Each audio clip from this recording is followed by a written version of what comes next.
Hello guys, आज मेरी मम्मा बना रही है माश की दाल।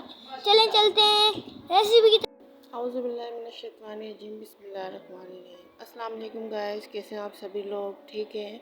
आज मैं बना रही हूँ माछ की वाइट दाल, जिसके लिए हमें चाहिए 1 कप माछ की दाल। और उसमें जो चीज़ें ऐड होंगी उसमें है 1 अदरक का पीस, 1 लहसुन की जबे, 2 हरी मिर्चें, 2 कुटी मिर्चें स्पून, इस तरह देखिए 2 कुटी मिर्चों के स्पून चाहिए। और 1.5 चमचा आप नमक ले लें, नमक हस्बे ज़ायका रखें। ठीक है। तड़के के लिए हमें चाहिए साबुत लाल मिर्च, प्याज और थोड़ा सा ज़ीरा।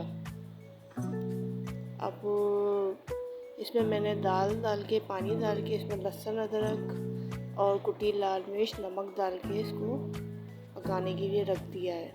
अब जैसे ही दाल गल जाएगी तो इसमें हम तड़का लगाएंगे। तड़के के लिए हमें एक पैन में तेल चाहिए, ऑयल में प्याज डालेंगे।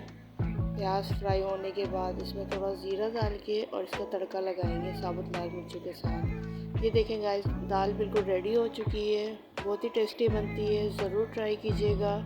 मेरे चैनल को लाइक करें, सब्सक्राइब करें और मिलते हैं आपसे एक न्यू वीडियो में। तब तक के लिए अल्लाह हाफिज़। अपना ख्याल रखें, दूसरा ख्याल रखें, खुश रहें, आबाद रहें। न्यू वीडियो में मिलते हैं। Good bye.